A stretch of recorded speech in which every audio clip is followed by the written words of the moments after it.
Hey, what's going on? This is Ricardo with the Code 7 Podcast Network, and we're about to get started with the Dispatchers Roundtable, and this is going to be round 39.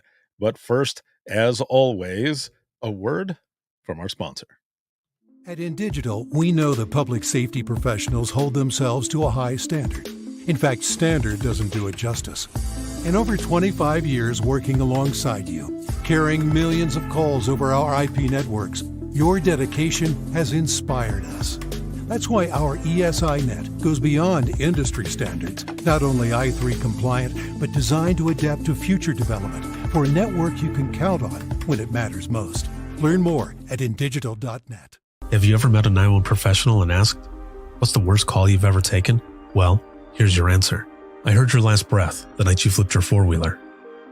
I tried to call you the day you committed suicide by driving your car into a tree. Blue face, cold to the touch. I helped you with CPR after you found your infant face down, not breathing.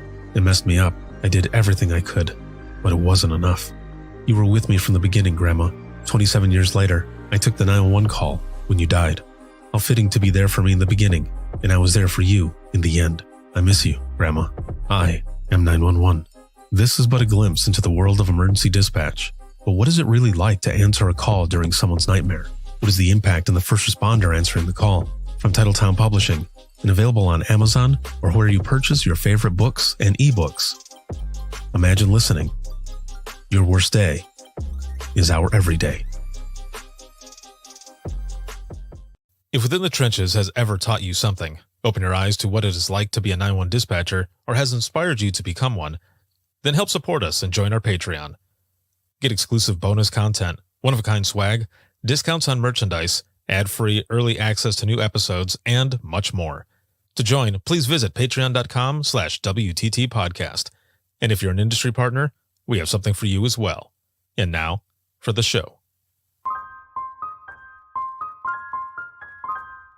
This is Jordan, and you're listening to the Code 7 Podcast Network.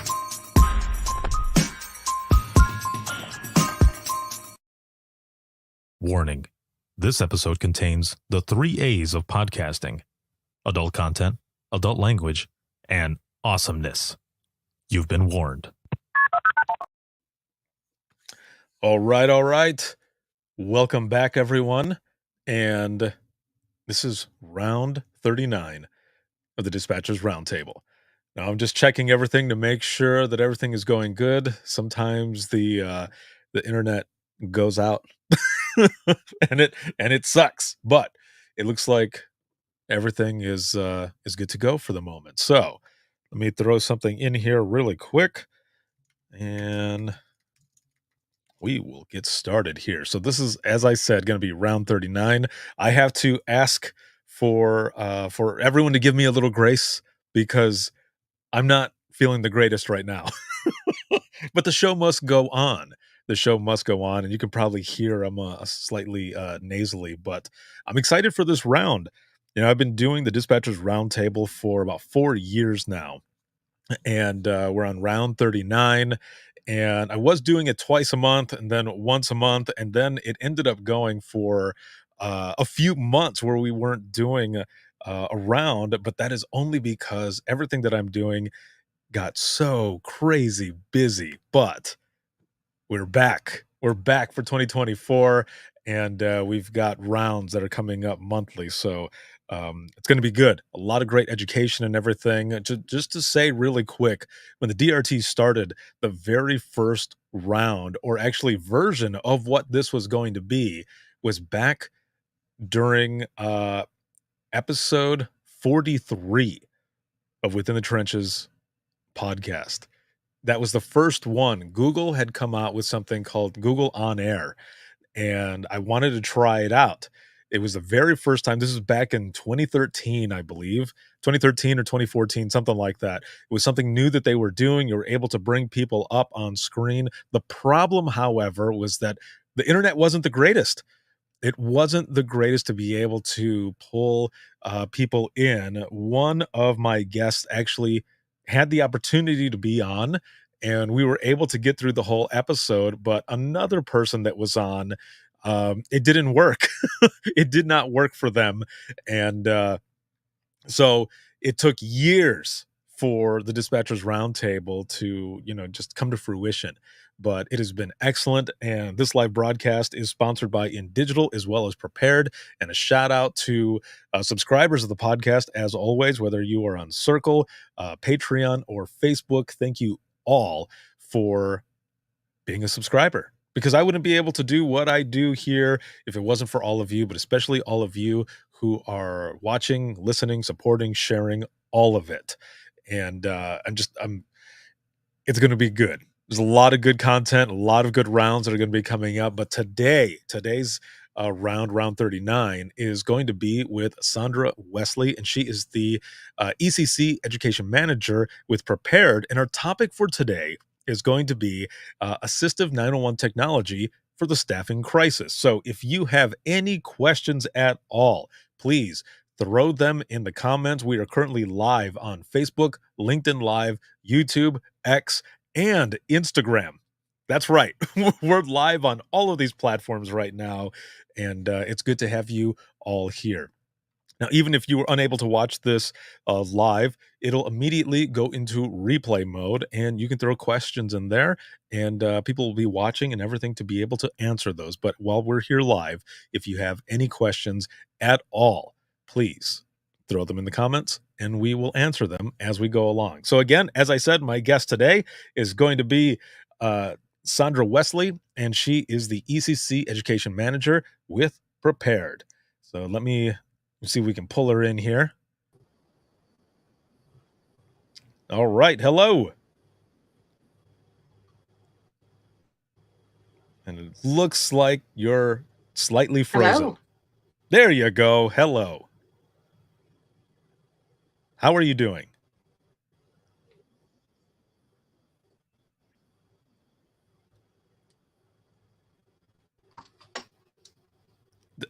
Is everything going good? Like your screen is frozen, but we can hear you.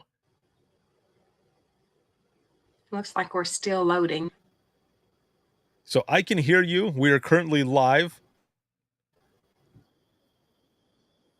Okay, that's excellent.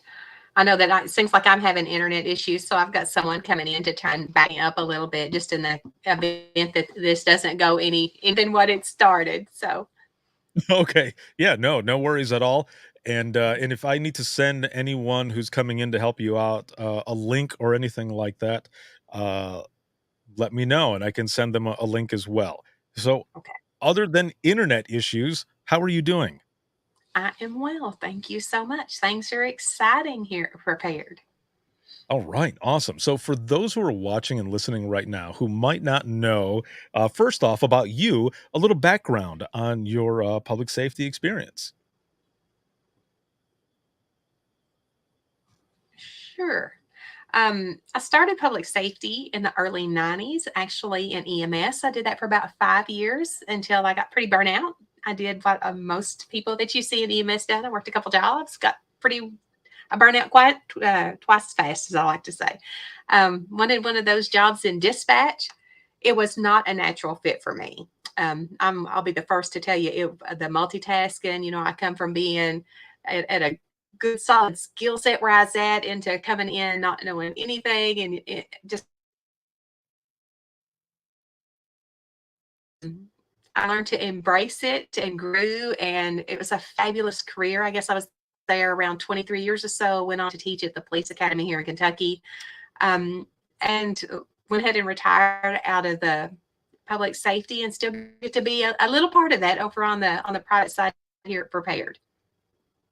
See, that is excellent. And with 23 years, I can just imagine all kinds of things that you dealt with, things that you heard. And we did an episode as well. I believe it was episode 529. So for anyone who is watching and listening, if you want to learn more about Sandra and her story and her journey and everything, please make sure to check out that episode. It was an excellent one. And I have to ask before we get into some of these questions with our topic today about assistive 911 technology for the staffing crisis. When you ended up going into more of the training aspect, but also your transition to Prepared, what really pushed you towards that? Um, I enjoyed the training. I really did. I enjoyed seeing all types of dispatch skill levels across the state of Kentucky. That was fabulous. But I had served my time. I was able to draw my state pension. Yay, that's what we all work for, right? To at least make it across the finish line, and then you get to have some fun. Um, but it just, I felt like I had done what I was supposed to do for a long time, and then I got to go do what I wanted to do, and see how I could use what I had learned over the years in a broader sense. See, that is always good to be able to have that amount of experience, but not just that. The experience to bring to a company like this. I think some of the best companies that are out there are ones that have those who come from the center because they're able to kind of mold those products and services or whichever from the user's perspective. Do you kind of feel the same way? Oh, absolutely. Um, but I'm not against new folks in it either, to be quite Hmm. honest with you, because personally, I may have been a little grow and expand in our space, and sometimes fresh eyes are a good thing. Hmm. I do think it's good that, like we've got a strong public safety presence on our team, so we can help guide some of those things and work as a reference for them. But I really like seeing things that I never even thought to come to fruition. And I work with a very talented group that amazes me every month. Awesome. Now, I want to bring in one of your coworkers here. Looks like the name is Justin Henning, so I'm going to pull him up on the screen as well. Hello, I'm, ho- hello. I'm hoping his internet will be better than mine. I'm hoping so. Yeah. So Justin, for you as well, a little introduction on yourself, your public safety background, and everything, please. Yep. My name is Justin Henning. I'm one of the customer success managers here at Prepared. I've been here just 2 weeks or 2 years last week. Prior to that, I spent the last 20 years in the fire and EMS service, 18 of those in a 911 dispatch center in Harrisburg, Pennsylvania, where I am from. That is awesome. So, same question for you. What was some of the kind of the inspiration or whichever motivation to make that transition into the private side of 911 and becoming an industry partner with Prepared? We sit back in our individual centers, and the job drives us to help people. And I started realizing more and more that we had talked about next generation 911 and all these things that were possible. And I remember sitting back on a lot of calls going, man, if I could have done this, maybe this would have happened. Something would have changed.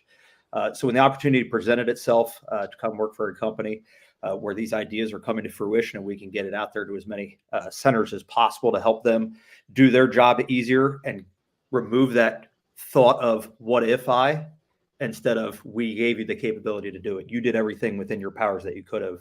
I just had to jump all over it, and I've loved every minute of it. See, I have to say that I'm slightly jealous.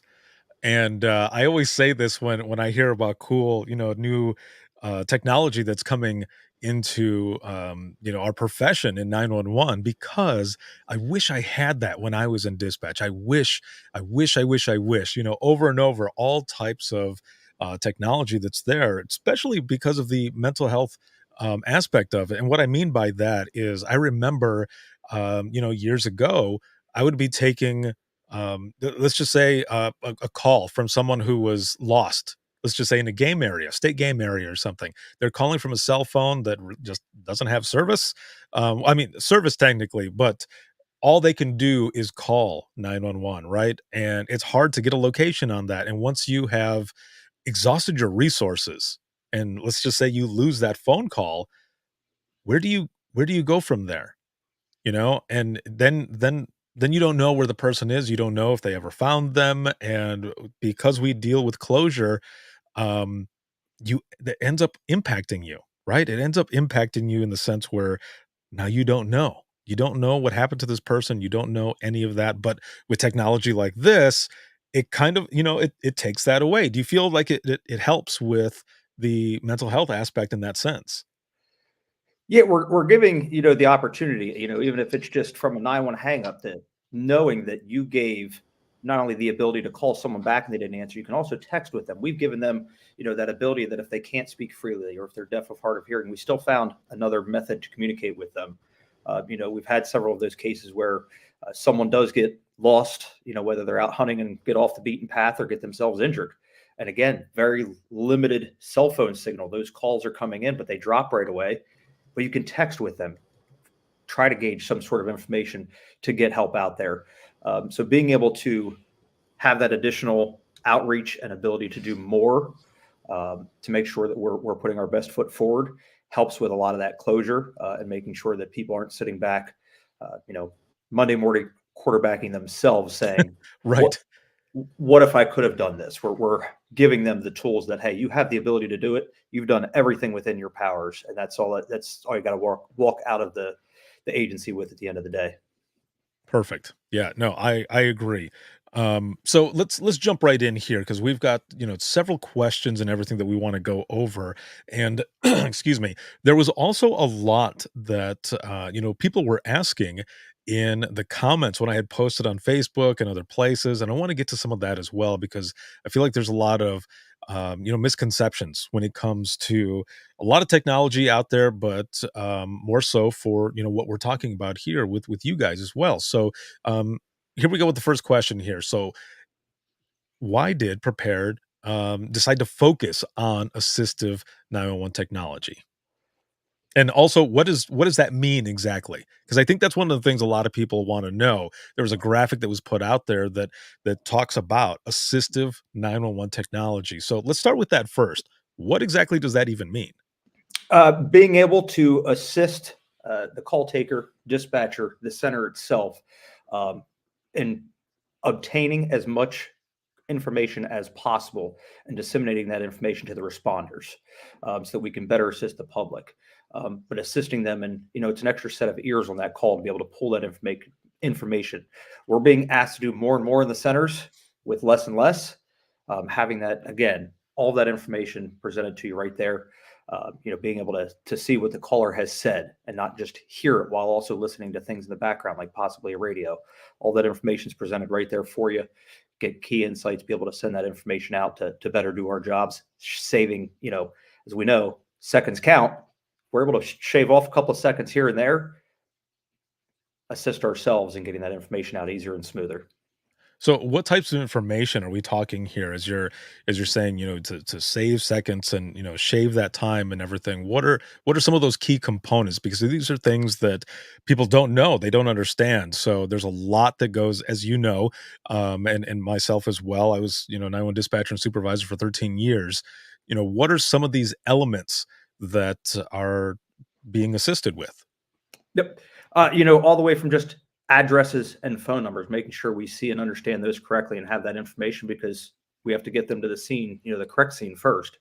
But from there, when people provide those descriptions, making sure we understood the description, have the description easily pulled aside, whether it's a suspect description, vehicle description, mentioning of weapons, being able to have it set up where, if you have a multi-seat center and there's a supervisor that's trying to keep an eye on everyone, having the ability to have certain calls flagged so that hey, someone might need to step in here and help out on this. It's a active call where a weapon was mentioned. Being able to have that kind of insight and ability to see all this stuff. And then as we're going into this as well, and you're kind of naming off, we're going through a lot of these features and such. What is the view on AI's involvement in this as well? I know a lot of people get scared about when they hear AI, Mhm. but I mean it's truly doing its part of being able to listen, transcribe, provide you with the information that's there. It's thinks a lot quicker than we do, has the ability to pull the information. It's just able to pick up on certain key elements that are important that we decide that are important within the dispatch center that we need to see and have alerts on. So I guess, what are some of those pieces? There's a lot that goes into this. We're talking about AI, and I've heard a lot of discussions, and I've used AI myself. So when you're talking about some of these things that you're involved with or that are implemented or whichever, that the user is going to be able to see, are you talking like transcription? Is there, certain pieces that can be seen that end up going into a CAD call, or how exactly does this work? Because again, there are, and I know there's only so much you can say, right? But for this type of discussion that we're having, these are key elements that are potentially able to help with the staffing crisis. And that's another thing that I want to get into here as well. But when we're talking about the AI piece, what are some of those elements that is built into prepared that those who are using this under the headset can really take advantage of? Some of those big ones are the ability to, when the caller provides, that suspect description, it's able to pull out and put that in a separate area that you can simply copy, paste, pull that information right over instead of having to try and come over into CAD, type that out as they piecemeal it through a couple of different sentences and questions. The AI is able to pick up that information and put it right into a well-built, easy to read description that you're able to just copy and paste and throw right in, make sure we get that out to the units. Excellent. And Sandra, what about you as well? When we're talking about AI and the involvement of it as the ECC education manager, what are some of the things that you are also assisting with and putting out there for those who have any questions? Of course, a lot of them have major concerns, and you all may have already covered this. It's just that we're going to replace dispatchers. And I'm always just taken back by that because I'm like, have you Right. ordered at a kiosk lately? Nobody's replacing dispatchers. Right. All we're doing is we're just trying to help. We are helping the dispatchers. We want to be able to assist them and how that they are processing information quicker. And they have got, they're so short staffed, really. That it is a absolute staffing crisis, not just in the dispatch center, but in public safety altogether. I was speaking to a couple directors this past weekend of 911 directors here in Kentucky. And you would used to get dozens of applicants for every position that you had available, and now they're getting zero applicants. I mean, not even ones to weed out. There is literally no one applying for those jobs. So as we try to tackle that and how to project that and going forward, how can prepared help assist? And of course, we have to address the staffing crisis. And if we're able to let the dispatchers who are currently in the seats able to process that information so much quicker, it's going to make their job more pleasurable, of course, less stress on them, so we can retain the folks that we have. And if we're able to bring extra staff on board, that's extra. That's it. Mhm. That's those extra days off we can take because we have help. So it's it's um, truly a lifelong community and public safety across the company. And I believe that the AI feature is just another way that our company is showing that. Excellent. Now, that's just one of the misconceptions that people have, right? That AI is going to replace everything and everyone, and especially when as we're talking here about 911 dispatch as well. But what are some of the other misconceptions? I can see already, or just a thought in my head that people immediately think it comes in right away when the call comes in, when they're taking and they're using a program such as prepared, they're going to be seeing everything in front of their face right away. So let's squash that right now. How exactly does that work? Does it come in blurred? Do they have the option to unblur? How does that work? I'll speak on it if you want me to, but Hmm. it's Sure. totally customizable per user. If a user doesn't want to see anything from the beginning, they can choose to blur all media. They have that option. If they want to say, okay, we want to see what it is. And most of the time that's what happens because it's not like these calls are just coming in. The dispatcher gets to vet what type of calls they want to send this out on according to their policy. So if they say, okay, this is not going to be helpful on this type of complaint, but it would be on this one. So they know what they're sending this out on and what they're liable to see for the most part. If you're taking a barking dog complaint, you're probably going to see a dog, right? So you have a glimpse of what you're sending this on, and if you choose to use it, fine, and if not, fine. But there is so many different ways that it's helpful, and it's not a requirement. They don't have to see anything. So And I don't know how much either one of you can speak on this, but as we're talking about some of those policies and procedures, are there any of those parts that you know of that you can kind of share a little bit for those who are watching and listening that might be wanting to get some sort of ideas? So, what I mean by that, in just in this a simple sense of, are there things in certain policies and procedures of those that are using prepared where it like automatically is sent to, let's just say, one console where a supervisor is sitting only and supervisors only are able to see it? Or are there other places where everyone who's using it is able to blur or unblur? I mean, what are some of those things of how, I guess, basically how some of the centers have it implemented there? For either one of you who Um, would like to jump in. Yeah, I'll start and then I'll let Justin finish up on what he is seeing lately. But it, for me, it has varied as widely as the center itself. Their policies, some, let's say it's a 911 hang up call. I have seen it run the gamut. Some don't respond at all. Some will send a message. Some is not going if they say that they're fine. Others are going even if they do say they're fine. So, and the policies that we've seen with the use of prepared are just as vast. They may say you could use it if you choose, you have to use it, you may use it, but if you don't, write a memo. We have really just seen this. And that's the great thing about it. Prepared is set up in such a way that you can tailor it to what the usage would be for your center. We really do try to work with each one of the centers to make sure that it is really customizable for those folks and how that they anticipate using it. So that is what I have seen. What about you, Justin? I agree. I like to use this analogy a lot. Centers are not one size fits all. Neither is prepared. We work when a center decides they want to move forward with it. We work very closely with them on what's going to work best for your agency, because that's what matters. It's here to be a tool to assist you in your day-to-day functions, but it needs to work and fit within how your agency wants to roll it out. So we obviously provide a lot of use cases that other agencies have been successful with and determine what the best fit is for each individual agency as they roll something like this out. And one of those other crazy misnomers that you might have been getting ready to get to that I see come up all the time is not only does the video go out on every single call, but how am I going to be able to hide my face? I can change my tone, but my facial expression, I'm going to get fired in the first week. It's not FaceTime, ladies and gentlemen. We're only seeing the scene. They can't see us. And yes, you are correct. That was where I was going to be going next because that is one of the things that people ask all the time. And like we've known each other for a while. And I know how it pretty much works, but I always tell them you need to go and like see the demo, or you need to go, to their website or the FAQs and ask, because only know so much, and I don't want to speak on things that, other things that I don't know. So this was good that you said that. So there you go, folks. Um, they can't see you. You can see them, but they can't see you, which is a good thing. Because yeah, you're right.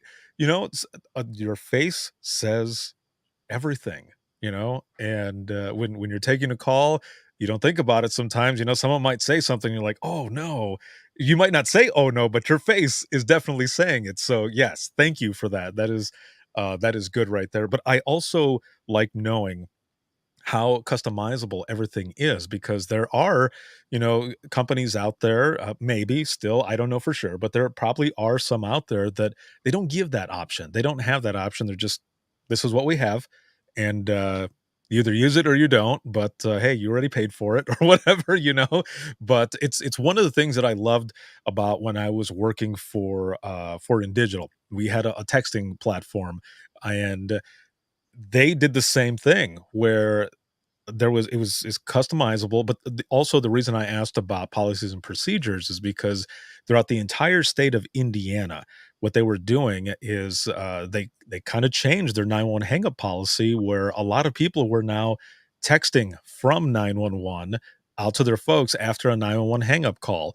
And it really helped out with a lot of that. And again, that's why I was asking about the policy and procedures and how certain people are using it, because with some products and services, it completely changes the policy and procedure of what it is that they're doing, but also doing it in such a way that is going to help with just everything all around.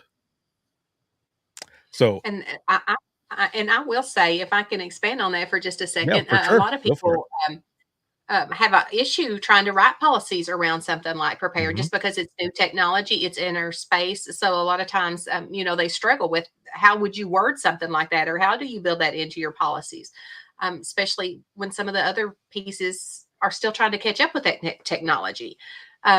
So what we do offer is, we'll offer a sample policy, just a model policy so dispatch centers do not have to invent the wheel, that they can modify and edit to their liking. But it's just a jumping off point that we offer to try and further assist the dispatch centers. Awesome. Now, as we're going into this and looking into some of the features as well, and some of the stories that come with the usage of a service like Prepared, one of the things that the main topic, the title of this entire broadcast is "Assistive 911 Technology for the Staffing Crisis." So here's the question: how exactly does all of this assist with the staffing crisis? In what way? You You can do mentioned more all the with less. features. Yeah. Say that You can again? do more with you can do more with less. You can accomplish not only at the rate that they are now, as far Mhm. as being able to process call times and so forth, but they can do it with less people than that they would have thought. And not necessarily that that's replaced dispatch, it's just helping the ones Right. there actually be able to perform their job accurately. Because how many times does some of this information come in? So much is being thrown at them. What did I miss? Am I going to end up sued? Am I going to end up in the director's office because I missed a vital piece of information? And that's a real concern just for the Mhm. liability part for dispatchers. So if they're able to feel more confident that they've caught everything that they could as we're bringing all this information in, because it's coming in, we're not going to be able to stop it. Dispatch can't stop it. This information Right. is going to continue to inundate them. What do you do with it? And what we do is we help them process it. And Exactly. and the Go other ahead. part we're seeing here is with the staffing crisis, that median age of, hey, someone's been in the center for 10, 15, 20 years has drastically dropped. It's 1 to 3 to 5 years of service. So we have a lot of, the greener dispatchers who Mhm. still need some help in listening to these calls and need to have an extra set of eyes and ears. However, due to the staffing crisis, a lot of times that trainer's busy doing something else in the room. So being able to have, again, that extra set of ears that's giving them the information that can alert, a supervisor in the room, hey, this is the type of call they're taking. You're probably going to want to jump onto this one. Just having that real time, actionable kind of QAing ability to make sure that everything's being handled as it should be real time instead of, 2, 3 weeks later when we realize, oh man, they really messed this one up. They can be right there and have their back the whole time. So that is excellent, and that's one of the features that I wanna get into here as well in a moment, but before we get into some of these other, features and some of the stories that come along with, use cases and such, a question for the both of you. When we're talking about the staffing crisis, and we're not just talking technology or anything, but just across the board, in your opinions, how do we get people to stay?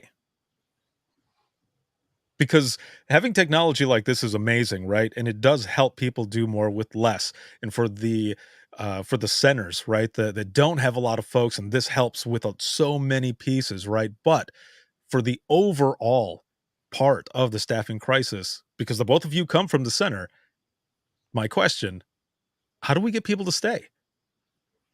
What do you think? What are your thoughts, Sandra? Go for it. It's a different time now.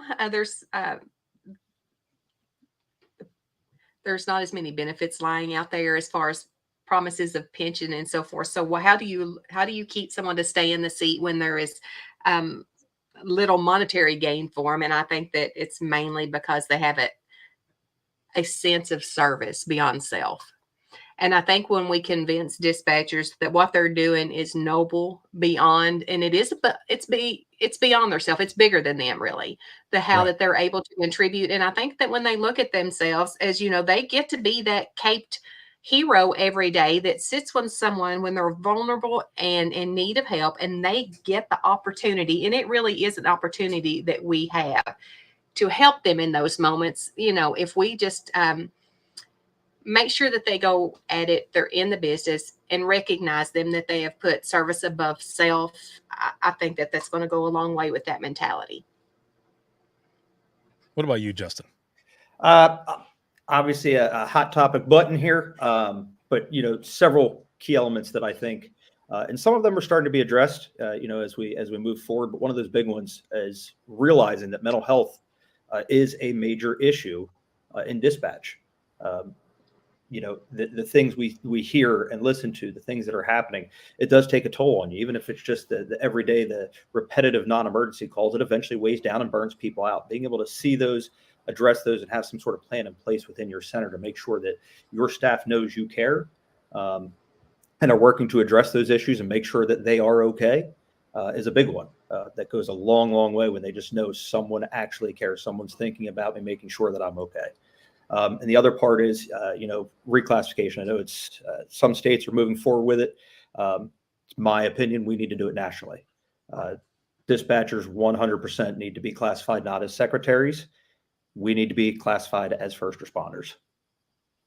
Yeah, I agree. I have I feel as though there's a lot of variables, right? There's a lot of different factors that go into this specific topic. For me, I feel like it's simple communication. And the reason I say simple communication is because there are a lot of people who simply go into dispatch feeling unrecognized and unheard. And I recently had a conversation with my buddy Brad Flanagan, and he said something that I'm going to repeat here. And basically, what he said was, if we can show them as managers that we give a shit, maybe people will stay. And a lot of that with communication, which is crazy to think, right? Because we are awesome with communication, but when it comes to communicating with each other, it's not always there.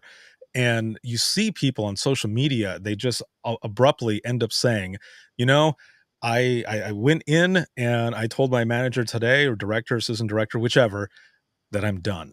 But what if one of those folks, whether it be someone in power or a supervisor or even just a coworker, that these people didn't feel welcomed there, or it was somebody new who people aren't learning their name because they're eating their young, right? But what if all it took was someone saying, "Hey, how are you doing?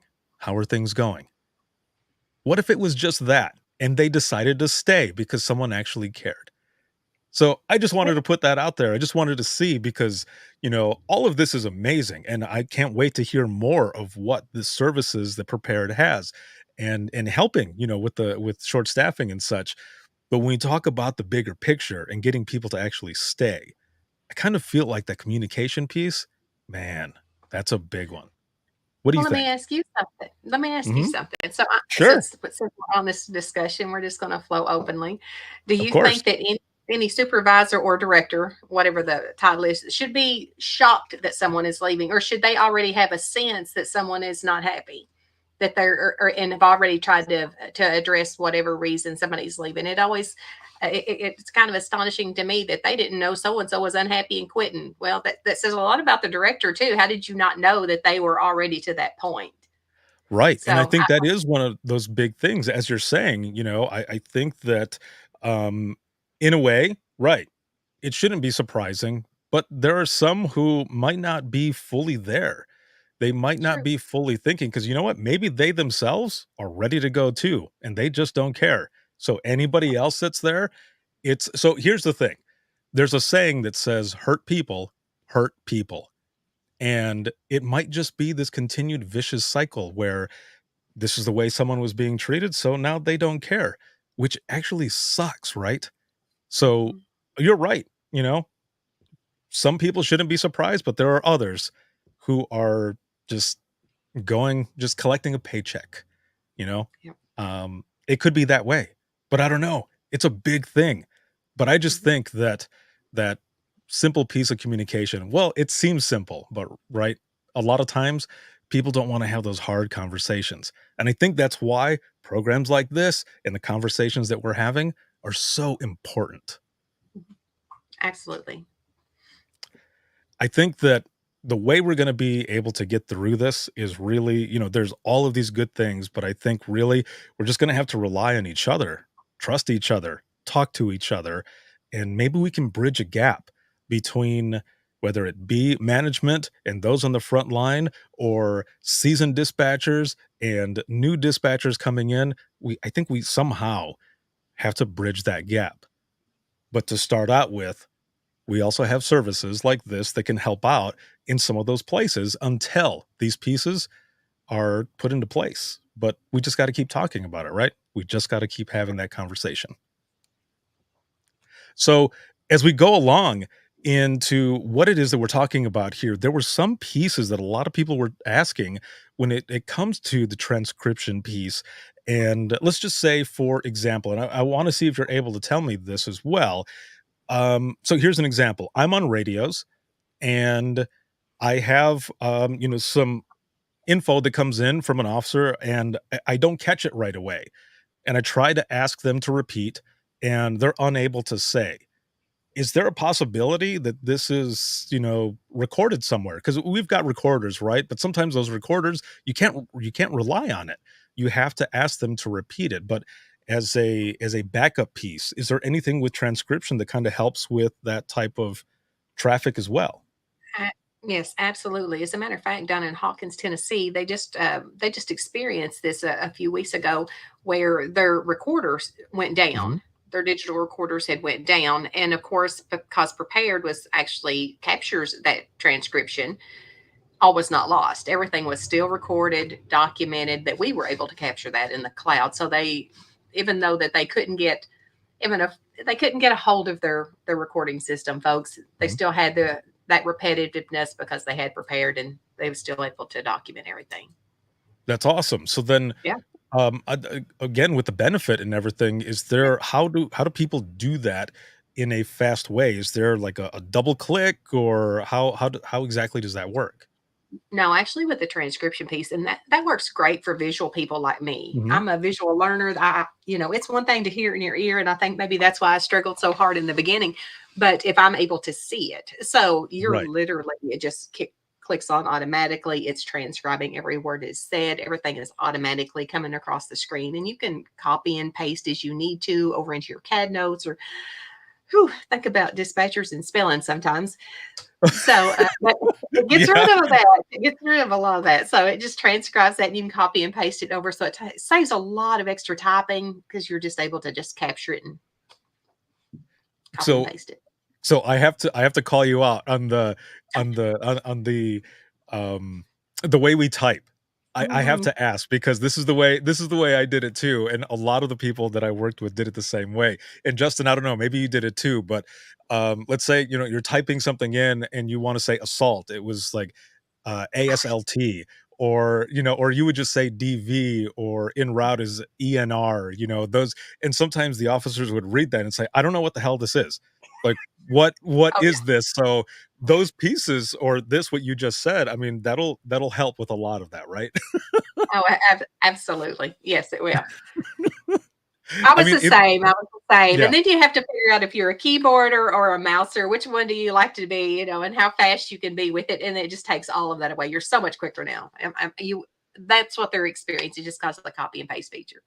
I say Uh, we actually had a section of our training class when we had new hires come in, where it was just on abbreviations that the dispatchers use that would be helpful for you to know, so that when you come back to the comm center, you're not surprised and like, what does that mean? Even for our own staff that we were getting ready to bring onto the floor.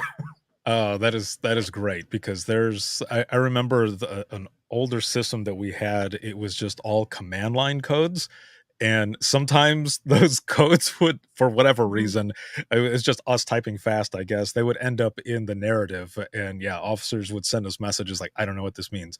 And I would say, you don't need to know what it means. Our commands ended up getting in there. My bad. So no, this is good. This is really cool that this is a feature that is in there already, and will make it that much faster and understandable. That And people will be able to read it. yes, Um, absolutely. And there's actually an agency chat feature where they can just push stuff out to the field units too. There's all kinds of great features in there to try and like I said, it's assistive technology, all kinds of things to make it quicker.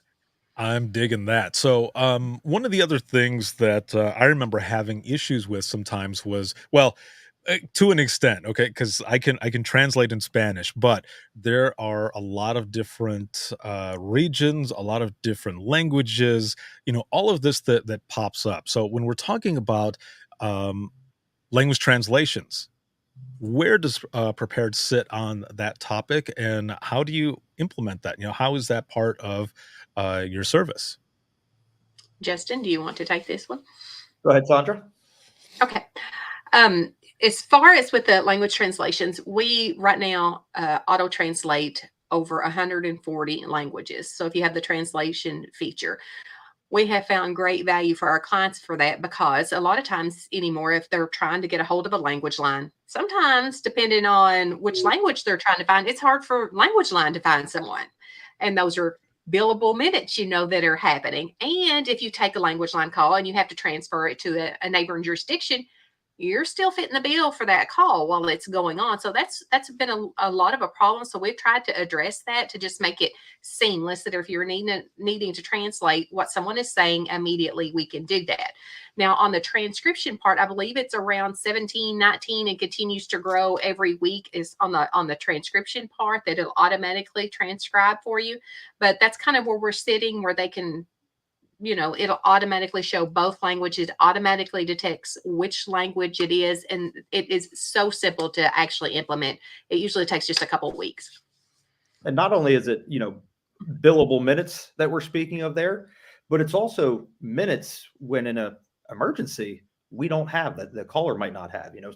Sometimes it's a non-emergency and we get the translator on the phone and we realize this wasn't an emergency after all. Then there's those times where it is truly an emergency and Right. those couple minutes went by. Let's get that information, get the address, find out what that emergency is, and get them started out there as soon as possible instead of delaying. And not only that, me and Justin was talking about this last week. How many times does someone actually have language line going, and it's 3 minutes longer? They've had a 3-minute conversation, and language line comes back and said they said yes, and you're like, you was on the phone 3 minutes. I know they said more than just that. Well, if you have the transcription piece and all of that's being transcribed, and you can actually follow that conversation at the same time too. It's actually pretty fun to watch. See, that is pretty awesome right there. I like that. What I didn't know, however, is what you guys were saying in the beginning, that if you go to transfer, that you're still footing the bill for that. That I didn't know. Mhm. Yeah. Yeah. That's interesting right there. So, okay, so we've got this part. How does this work with, let's say, like a relay service? And the reason I ask as well, um, is I remember being in dispatch and having someone call on a relay service, and because they have them on like a video screen or whichever, and they would say, "Okay, I'm with so and so. We've got this going. Just talk to me as if you were talking to this person." And I would do this every time. I would be talking to the person. I would say, "Can you ask them this?" And they would go, "No, no, no, not no. You don't say it. Just talk to me like you're talking to them." Oh, yeah, no, my bad. And then you continue going, and then it might happen one or two more times, and they're probably pissed at me by that time. But how does this work with the relay service? Pretty much the same, or Yeah, Pretty much pretty the much. same. Mhm.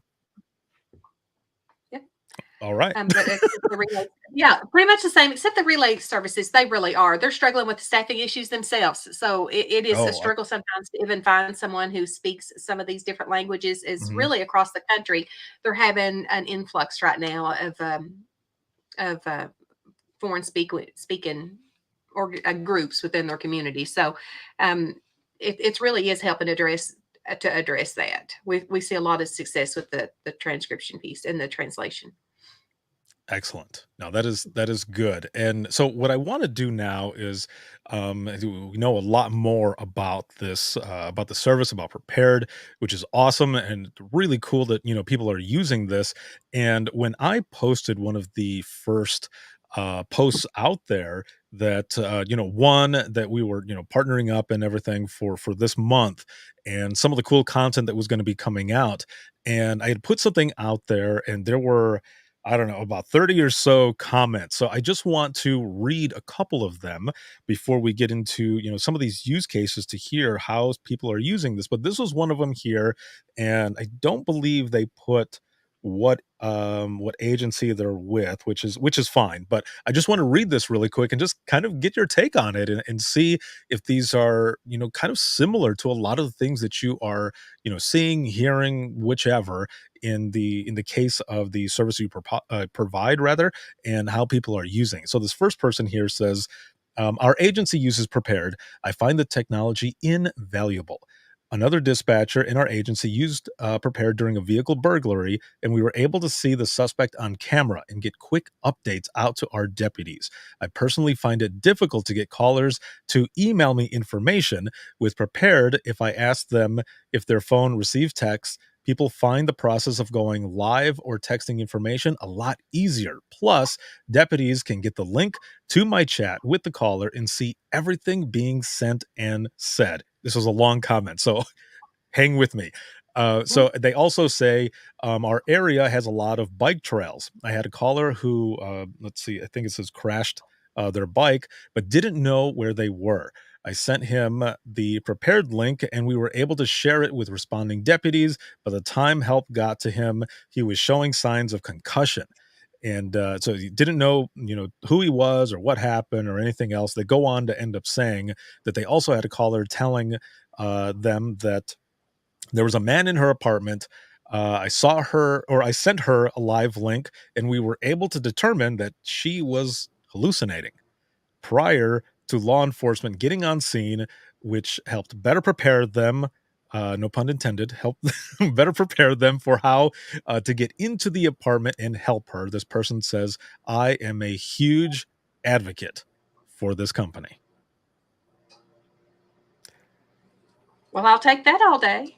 That's all I can say. I mean, it's very satisfying, and it verifies that the long hours of work and stuff that the whole company has put in to try and help, that they're actually using an appreciation effort that we're working toward. We're helping. We're doing what we set out to do. But you, Justin, I love it. Yeah, these use cases, we get to hear a lot of them, and it's truly amazing when you get to hear them. But 2 points to point on there is, they said about it's difficult to get someone to email. Mm-hmm. Difficult to get someone to answer the phone for us anymore either. Unfortunately, as a texting society, that's where a lot of it comes in. People are more comfortable texting.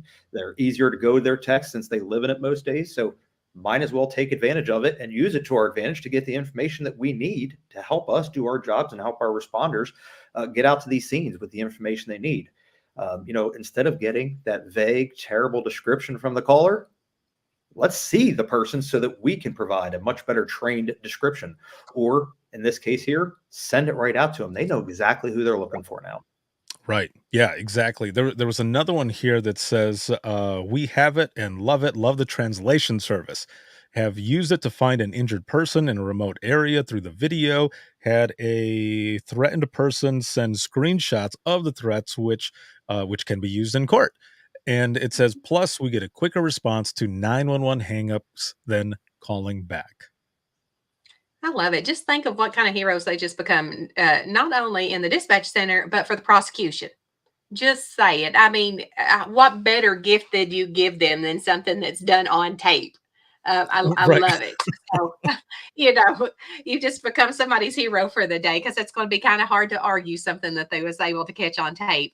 And for the screenshots, how easy is that for case management, that they can just, instead of having to go in there and look on somebody's social media page and see if they really posted something, when they can just send it to you instead of social stalking their pages. Yeah. So it's just a more professional way of handling it, really. So we use Right. what we got, and I think it's great. I bring Well up done. Well done. I bring up social media detective work quite often on my trainings, and how that Prepared helps alleviate some of that. But right there in the comment there, they said it right off the bat. A quicker and easier way to deal with, and in that case, it was 911 hangups. But it's a lot of these calls. Mhm. Again, we talked about short staffing earlier. We're getting more and more calls with less and less people. Finding the quick, easy ways to help us get back to what we're doing, even if it's a 30-second break in between calls. I'll take that 30 seconds. Right. Yeah, yeah, exactly, because a lot of times you're just jumping right in to the next one, especially if you're short staffed, you're definitely jumping right in, but stuff like this, it saves a lot of that time. So this is excellent. Now, there's a bunch more comments here, but I also wanted to go back into my notes here because there was talk about something in I believe it was Hawkins County where there were phone lines that went down and folks were using prepared to kind of combat this a little bit. Can you, either one of you, tell me about that? Yeah, that's when they was using the transcription when their voice recorder had went down, so they were able to have that redundancy. So all was not lost. So that was a great. It was a very unique. We're not a recording system. That's not what we Mhm. set out to do. But it was really a genius way that the folks there was able to use our technology for their needs. Was that the same in out in Pennsylvania? There was, I think there was something similar in Pennsylvania where a storm was like preventing 911 calls from coming through and such, and I mean they were able to utilize your service there as well. Yeah, Justin's from that area. You want to speak on it? yeah. In that case, it was actually a storm that had come through. A tree came down, took out the fiber optic line, which took down all the 911 lines. Oh People were man. all getting a busy signal. I believe it affected 16 or 17 different 911 centers. The way we're based here, it's countywide centers. Um, they were able to see uh, calls that were coming in, but no way to communicate with them. But they had prepared. The agencies that had prepared were able to send a message out to each one of those phone numbers, letting them know, "Hey, our phone lines are down. This is 911. Please provide us your address and a description of your emergency that we can get you help." Kept that line of communication open with all those individuals, making sure they could get the help they needed. So you have a form of mass notification then? This is when those calls were coming in, they were able to see that someone has placed the 911 call. However, they had no ability to take the call. They were able to send those messages out to those phone numbers, letting them know that unfortunately the phone lines are down, and communicate And with I them think now. I Gotcha. think that's a huge misconception when people think about prepared. They almost think that it has to be a 911 call, and it Mm, doesn't. That's the great thing. This can be initiated with anyone with a cell phone. Like if I wanted to send you out a chat message or a text message, I could do that to your phone. It doesn't have to be someone who has dialed 911, and I think that gets overlooked a lot because if you needed to send it a link given to a field responder so you could see what was happening on scene, great. Or if you just maybe you needed to reach out to another dispatch center, it really is limitless. So yeah. So that is a good one to know as well, because you're right. There's probably a lot of people out there who are probably watching this or will see it in the replay and think, "Is this only to be used for 911?" But I think it's also cool too, and you guys probably do this. It's the same that I did, like I was saying when I was within digital and stuff. I would tell them, play around with it, break it, like try to break it so that we can learn from each other. And at least from the texting aspect of it, I would be in there training them and they would be texting each other, and they would be pulling it up to see what it looks like to the caller versus the way it looks to dispatch, and they would just going back and forth, back and forth, back and forth. And it was really cool to not only see that satisfaction of something that you're involved with, rather, with your company, something that you put out there, but to also see them getting so much use out of it already, even if they're just testing it on each other, but then to think how they're going to be using it later on with those out in the community. And a lot of it comes down to too, hey, the emergency call is great. We were able to help you get the information. But again, go back to that. Let's save you time and energy. What is holding you down in dispatch? What kind of calls are you having to give the same phone number for several times in a week or in a month? Do you have to redirect somebody to a website for online reporting because it's not a case where you're sending an officer out to? Instead of waiting for that caller to go get pen and paper and verbally provide them with that information, "Hey, are you calling me from a cell phone and can you receive text messages?" "Yes." "Awesome. I just sent you." And right there's the pre-canned message to report your vehicle damage or whatever it is. There's the website. It's going to take them right to it. Save ourselves time and energy. We didn't have to repeat ourselves with the same phone number 20 times in a day. Yeah, right. Yes, no, exactly. That's one of those benefits and all. But also when we're talking, and you guys kind of both touched on this a little bit, but for the information that ends up getting collected, not just for those in dispatch, for the entire, let's say, county, it's sheriff's department, city PD, whatever. Um, but talking about kickstarting like investigations, some of this information, is it easy enough to pull, or are you able to just simply send it quickly to them as it's going in real time too, so that they have it for their investigations? How does that piece work? Yeah, we can. The information can be pulled, in case they need it after the fact.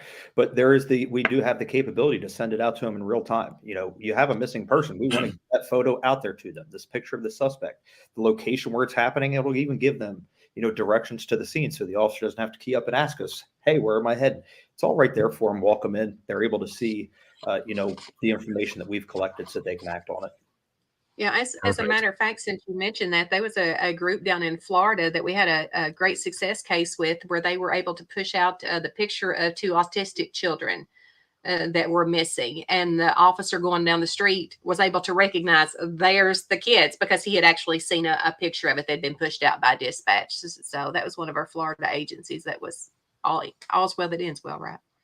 Oh, that yes. And that is excellent to be able to have that information right there in your hands, to be able to see, like you were saying, to be able to see the kids right there and being like, "Oh, there they are. They're right there." Yeah. You know exactly what they look like, and you don't have to worry about I'll say this really quick. When I was first dispatching in Florida, ironically enough, they were teaching us how, people, they see what they wanna see, in those quick moments, and they think they've seen everything. Everybody is like that in emergency, right? And so they had someone come in, and they handed the instructor something and then walked all the way around, and everyone's kinda looking at this person just thinking, "Well, that was kinda weird." And after a little bit, the instructor says, "What was that person wearing?" So then we all start saying, like, what we thought the person was wearing, and we were all wrong. Not one of us got it right, and the person was right in front of us. What that person gave the instructor was a picture of themselves. Someone took a picture of them, and they put it, and so he turned the picture around and said, "This is what the person was wearing." So he's trying to prove this point. And so what I'm getting at here is that stuff like this saves that, because now you don't have to, you might get something right from the caller, what they're saying on the phone, but you end up getting a picture or something, and you get exactly what it is that they're wearing. Yeah. Again, saving that time. So that's awesome. It's good stuff. The dispatch loves it. I'm just saying that dispatchers love having that ability to go eyes on scene for themselves. Yeah. Perfect.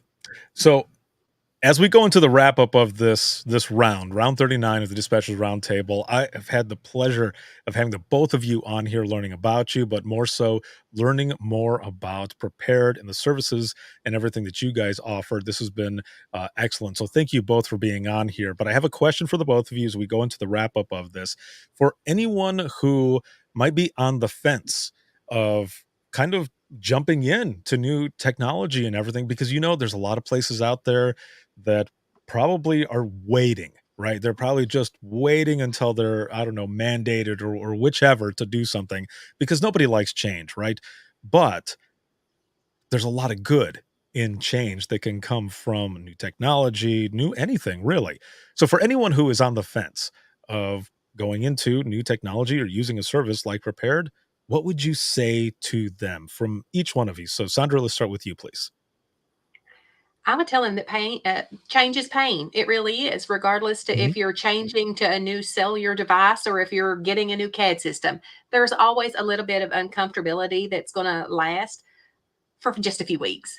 That's the good part. It will go away. It'll dissipate, and then you've learned a new skill and you have a new tool in your toolbox.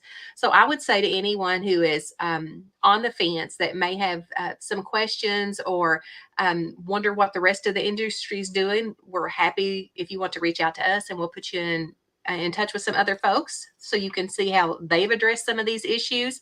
But why wouldn't you? If I could bring in a technology into my center that is next gen 911 level, and everyone gets to go home of the evening, why wouldn't I do that? I like that. Justin, how about you? Exactly what Sandra has said there. Why not give ourselves, the tool that's going to help us do our job better? Take some of those questions out from ourselves at the end of the day when we leave, and we made sure, everyone we were dealing with got to go home to their families at the end of the day. And for the ones that are on the fence, not sure, can I take this project on? Can I handle this project? Do I want to do this project right now? Reach out. As I said earlier, when I work with agencies, I find out, what are you dealing with? How can I help you? What speed do we need to go at for you? We customize that to your agency, understanding what your agency is currently facing, and what your concerns and fears are. We work around those and help you get that rolled out, customizable to you. It's not every agency is one size fits all. We figure out how we can best help you out. Excellent. Now, I want to read one last comment before we wrap this up, because I think this one is important as well as we talk about those who might be on the fence. So this is what the comment says. It says here, my agency uses Prepared Live, and it has made a huge difference. The text feature has allowed us to attach suspect photos to our CAD for the deputies to see. We even used it the other night for a carry-out water rescue type situation. Excuse me. My medicine is starting to wear off. Situation to assist the SAR leader and locating the patient. Well, here's the last thing that it says, and this is the important part as well. All of it is important, right? But this is the one that really brings it home. And it says, I admit I was skeptical and irritated of another software to open, but it earned my approval within my first shift using it. So there you go. Love it. So, for those who are watching and listening, where can they find more about Prepared? Sandra, go ahead.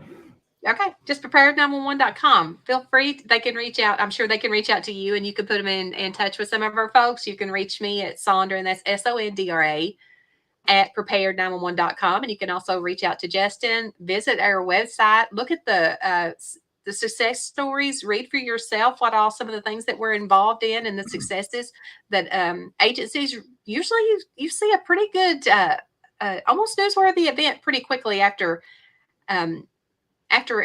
implementation of the process. So that's all I can say. It's good stuff. All right. Excellent. Well, thank you, both of you, for being on. And if you can hang tight here, I'm going to be right back with you in just one moment. And this was an excellent round. Round 39 of the Dispatchers Roundtable, and we learned a lot more about Prepared. Again, thank you to Sandra and Justin for being on and just chatting about the features and the benefits, these stories that go along with it, because I think that's one of the biggest things is, you can have all the hard data, you can have all just everything that goes there, but you also need those stories to go with it. And that's what we did here. And I thank them very much for being on, and also for, the information or their thoughts and opinions on how we can get people to stay as we're talking about the short staffing crisis, but also the, assistive technology to be able to assist that as we're going through this big process. So this has been an excellent round once again.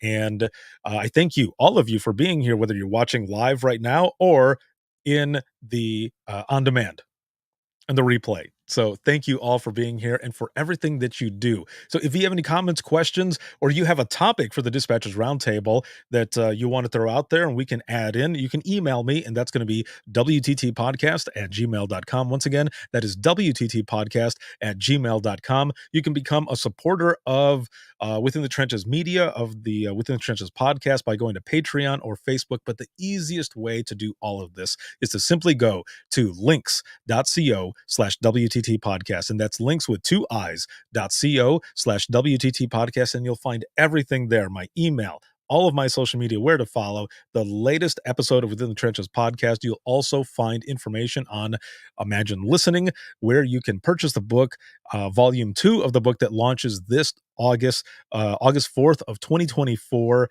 You can also be a guest. There's so much information that is on there, so make sure to check that out. And this live broadcast has been sponsored by InDigital as well as Prepared. And again, if you have any other information, you can check them out. That is prepared911.com. And this can be seen on Facebook, LinkedIn Live, YouTube, X, as well as Instagram. And for the flagship show Within the Trenches podcast, you can listen 24/7 on Apple Podcasts, iHeartRadio, Spotify, your favorite podcasting app, and withinthetrenches.net.